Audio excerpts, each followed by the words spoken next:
Rapat paripurna DPR menyetujui pembentukan panitia khusus atau pansus penyelesaian konflik agraria. Seluruh fraksi memberikan persetujuan secara bulat. Wakil Ketua DPR Sufmi Dasko mengatakan sebelumnya rapat pimpinan DPR dan fraksi telah menyetujui pembentukan tim pansus yang beranggotakan 29 orang. Apakah sistem demokrasi tanah rakyat selalu kalah dari kepentingan kapitalis dan korporasi besar?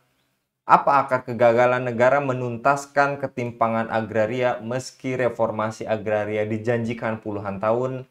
Dan bagaimana cara nyata menghentikan perampasan tanah dan mengembalikan kedaulatan agraria kepada rakyat? Untuk membahasnya kami terhubung dengan analis senior PKAD Bung Fajar Kunarman. Kita sapa terlebih dahulu. Assalamualaikum warahmatullahi wabarakatuh, Bung Fajar.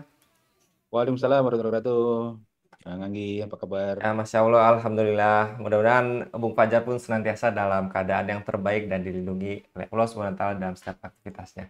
Dan Ya, lagi-lagi Bung Fajar, kita juga pernah membahas terkait beberapa keluarga yang bisa menguasai lebih dari 90% di negeri ini. Dan kali ini, menurut Anda, apakah DPR dalam pembentukan pansus di 2 Oktober ini menurut Anda, mengapa ini bisa terjadi? Apakah ada hubungannya dengan kepentingan kapitalis dan korporasi besar, Bu? ya baik, terima kasih. Assalamualaikum warahmatullahi wabarakatuh. Alhamdulillah wa muslim ala rasulillah wa ala alihi wa sahbihi wa mawalah wa la hawla wa la quwata illa billah. Ya, sebenarnya apa yang saat ini sedang digodok oleh pemerintah itu sesungguhnya kejadian yang berulang dan kejadian yang sudah disuarakan sejak puluhan tahun yang lalu ya, di mana reforma agraria itu selama ini selalu menjadi concern dari uh, masyarakat dan juga civil society ya, tapi selalu saja kemudian menemui semacam tembok besar gitu ya, Hmm. yang seolah-olah tidak bisa dijebol begitu. Kenapa? Karena memang pada faktanya hari ini kita eh, sistem yang kita gunakan di dalam mengatur masalah ekonomi ini sangat kapitalistik ya. Sehingga itulah kenapa kemudian masalah tanah yang itu memang menjadi suatu apa namanya faktor produksi yang sangat penting ya bagi masyarakat itu pengelolaannya eh, lebih berpihak kepada kepentingan-kepentingan pemodal besar ya atau eh, bisa juga disebut sebagai corak korporatokrasi itu. Apa buktinya? Buktinya adalah bahwa eh, penguasaan tanah ya oleh pengusaha-pengusaha besar itu jumlahnya sangat fantastis ya, bahkan mencapai puluhan juta hektar saya kira yang baik untuk perkebunan, kemudian untuk konsesi apa namanya eh, usaha kehutanan ya, maupun untuk konsesi-konsesi yang lainnya termasuk untuk tambang ya yang dijalankan oleh eh, private sektor gitu. Nah, ini sebenarnya sudah menjadi bukti nyata bahwasannya permasalahan lahan atau permasalahan tanah itu memang selama ini negara sangat berpihak kepada eh, korporat, kepentingan korporat dibandingkan dengan kepentingan masyarakat ya. Dan itulah lagi-lagi menunjukkan ciri bahwa hari ini kita memang menerapkan ya sistem ekonomi yang kapitalistik. Maka wajar kalau kemudian eh, masyarakat apa negara lebih lebih lebih mementingkan kepentingan eh, korporat dibandingkan dengan kepentingan rakyat. Sementara di sisi lain ya tadi kalau korporat menguasai jutaan bahkan puluhan juta hektar secara akumulatif, tapi di sisi lain masyarakat semakin terpinggirkan ya. Masyarakat di mana-mana semakin terdesak dengan batas-batas ruang kelola yang selama ini mungkin mereka mengelola, tapi kemudian terdesak dengan adanya izin-izin baik berupa apa namanya HGU ya, yang kemudian itu digunakan oleh korporat tadi untuk menjalankan bisnisnya. Nah, di situ sebenarnya pangkal permulaan apa masalah-masalah ini gitu ya. Yaitu lagi-lagi adalah karena negara memang sejauh ini lebih mementingkan kepentingan-kepentingan korporasi besar dibandingkan dengan bagaimana kemudian eh, memastikan seluruh rakyat itu mendapatkan akses atas tanah gitu. Itu sebenarnya Bung Anggi yang menurut saya permasalahan mendasar yang timbul dari waktu ke waktu dan selalu kemudian apa namanya selama PR puluhan tahun ini tidak pernah secara tuntas kemudian di apa namanya dipecahkan ya dari rezim berganti yang mulai dari Orde Baru, kemudian Orde Reformasi, mulai dari zaman Gus Dur, Megawati ya, Presiden SBY ya, kemudian Jokowi dan kita belum tahu bagaimana nanti di apa namanya eranya Presiden Prabowo ya, tapi saya kira sepanjang kerangka penyelesaiannya itu adalah masih dalam kerangka sistem ekonomi kapitalistik seperti sekarang ini yang tentu mengutamakan para pemilik modal ya, mengutamakan para oligarki ya, dan perusahaan-perusahaan besar, maka permasalahan tanah ini yang disebut sebagai tadi bisa itu redistribusi tanah atau reforma agraria ya atau apapun itu tidak akan bisa benar-benar tuntas saya kira gitu. Yang tadi telah Anda paparkan, menurut Anda apa problem mendasar yang membuat ketimpangan penguasaan tanah ini terus berulang meski sudah ada undang-undang pokok agraria dan janji reformasi agraria yang tadi juga telah Anda paparkan? Apakah karena politik tanah ini dikuasai elit? Bahkan kita pernah mendapatkan info kalau kontestasi Pilpres waktu itu ada juga yang bisa menguasai lebih dari 200 hektar atau memang 200.000 hektar gitu ya Bung Fajar, atau memang karena negara tak berpihak pada petani atau masyarakat adat, Bung? Ya, jelas tadi bahwa ini berpulang kepada sistem apa namanya berpulang pada kerusakan sistem ya. Tadi kita sudah sadar semua bahwa hari ini sistem ekonomi terutama yang kita apa jalankan adalah sistem ekonomi kapitalistik dan di dalam sistem ekonomi kapitalistik yang dipadukan dengan sistem politik demokrasi itulah yang kemudian menyebabkan perkelindahan ya atau dua masalah itu berkelindan satu sama lainnya ya ketika kontestasi politik ya kemudian para kontestan ini membutuhkan dukungan sumber daya dalam artian sumber daya ini berarti adalah dukungan finansial maka yang paling mungkin memberikan dukungan finansial itu kembali adalah orang-orang yang punya uang, orang-orang yang punya modal, dan itulah yang kita sebut sebagai oligark tadi itu. Dan para oligark ini sebenarnya dia besar itu adalah karena selama ini juga mendapatkan sokongan dari negara. Salah satunya adalah dengan negara memberikan tadi bisa berupa izin dan di antara para oligark itu memang ada banyak sekali yang bisnisnya itu ya berkaitan dengan pemanfaatan sumber daya lahan atau tanah tadi itu. Ya tadi terutama adalah pengusaha-pengusaha di sektor plantation atau perkebunan ya. Kemudian pengusaha-pengusaha di sektor kehutanan, baik hutan tanaman industri, dulu ada hak pengusahaan hutan ya. Kemudian hak untuk apa namanya hutan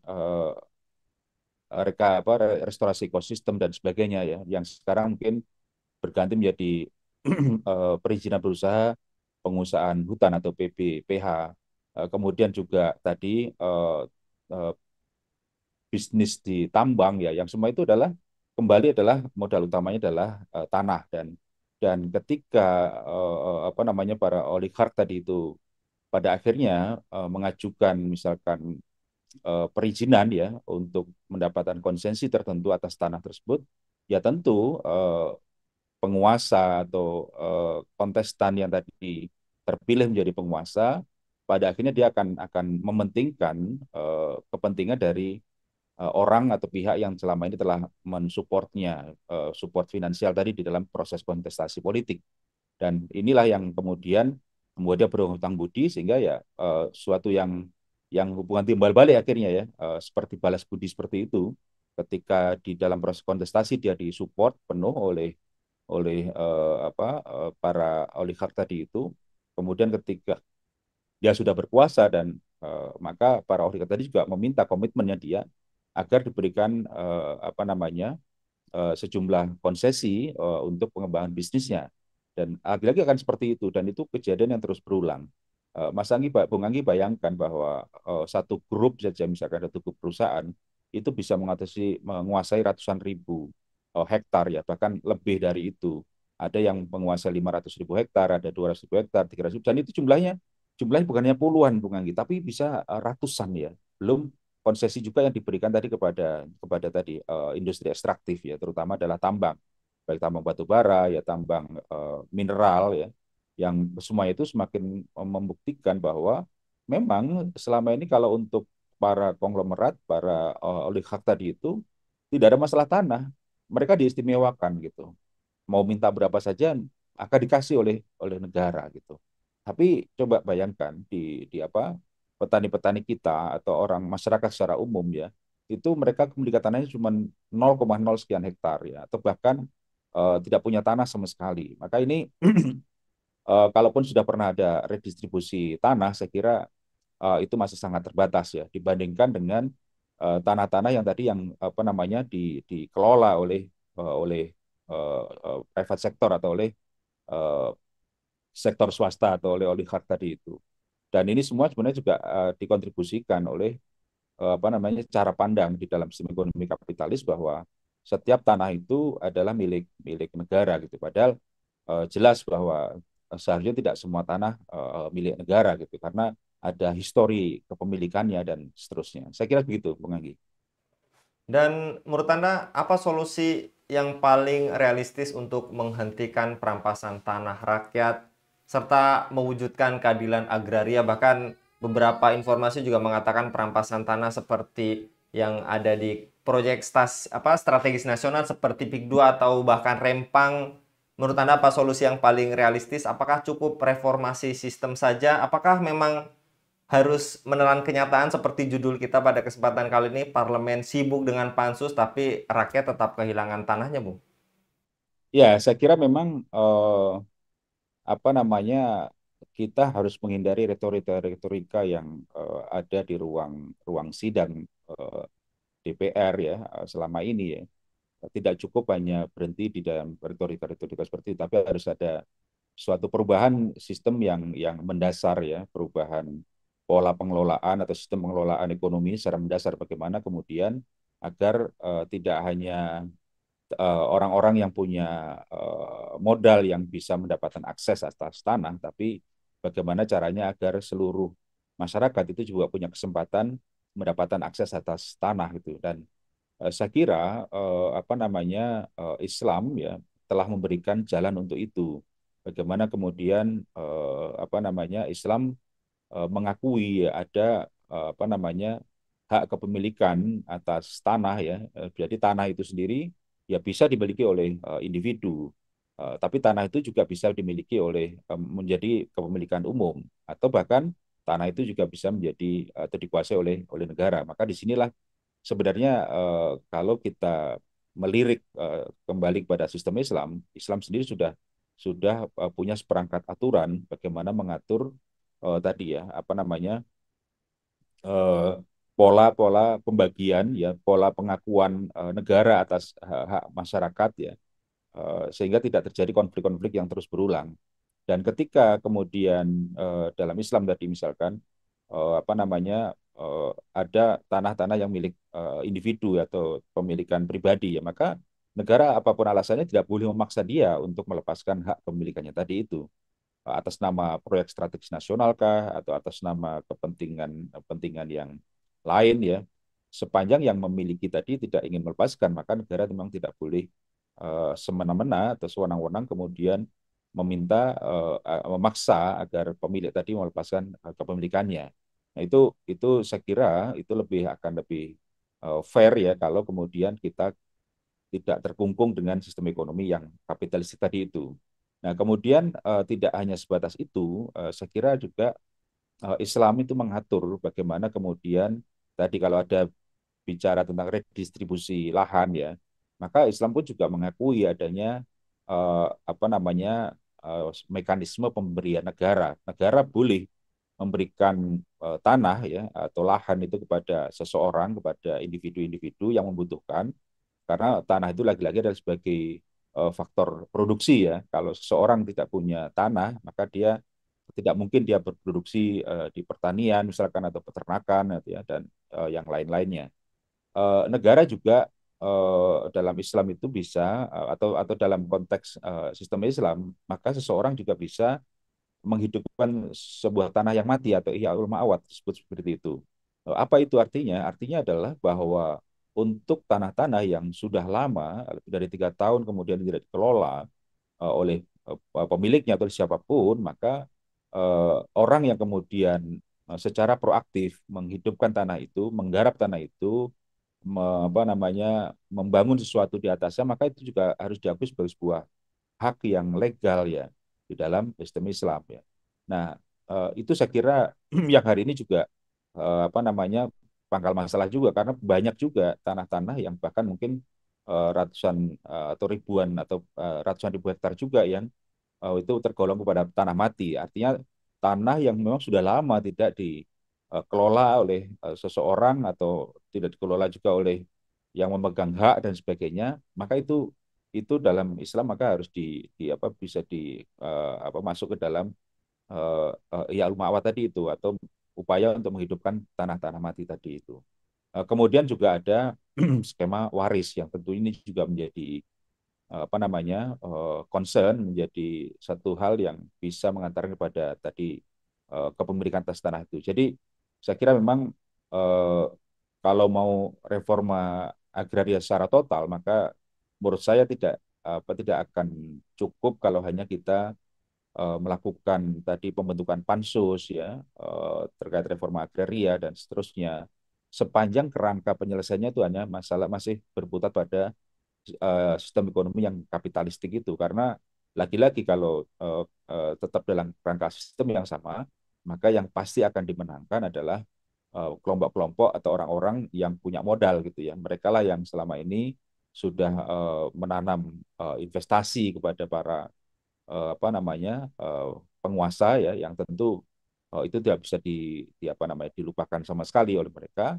Ya, walaupun memang ada apa namanya ada upaya-upaya yang saya lihat juga pengambil alihan kembali ya tanah-tanah yang sudah diberikan izinnya tapi tidak dikelola oleh apa namanya oleh pihak swasta tadi itu, dan beritanya sampai ada 3 juta hektar yang saat ini coba direbut kembali atau dikuasai kembali oleh negara. Nah, ini sebenarnya apa selangkah lagi menurut saya kalau kita gunakan atau kita bertransformasi dari sistem ekonomi kapitalistik pada Islam, maka itu semua akan lebih menjamin tuntasnya masalah ini ya. Jadi tidak hanya berhenti di retorika, ruang-ruang retorika, ruang-ruang apa namanya legislatif, tapi betul-betul apa jika Islam itu di sistem Islam itu diterapkan dan sebagai basis dari apa pembangunan ekonomi kita, maka saya kira masalah ini akan jauh lebih terjamin apa penuntasannya gitu. Tidak lagi akan menjadi masalah yang berulang-ulang ke depannya seperti itu. Saya kira begitu, Bang Anggi. Baik, jazakallah Bung Fajar untuk paparannya pada kabar petang kali ini. Semoga ini lagi-lagi memberikan kita semangat untuk senantiasa bukan hanya pembentukan pansus yang dibutuhkan, tapi memang reformasi secara total agar rakyat tidak kehilangan tanah, tapi bagi korporasi besar bahkan bisa dengan semena-mena untuk merampas tanah Hmm. rakyat. Jazakallah sekali lagi Bung Fajar untuk paparannya pada kabar petang kali ini. Demikian pemirsa Eleva News, dukung dengan subscribe, share, dan like. Semoga menjadi kebaikan bagi kita semua di dunia dan di akhirat. Saya Anggi Suara undur diri. Assalamualaikum warahmatullahi wabarakatuh.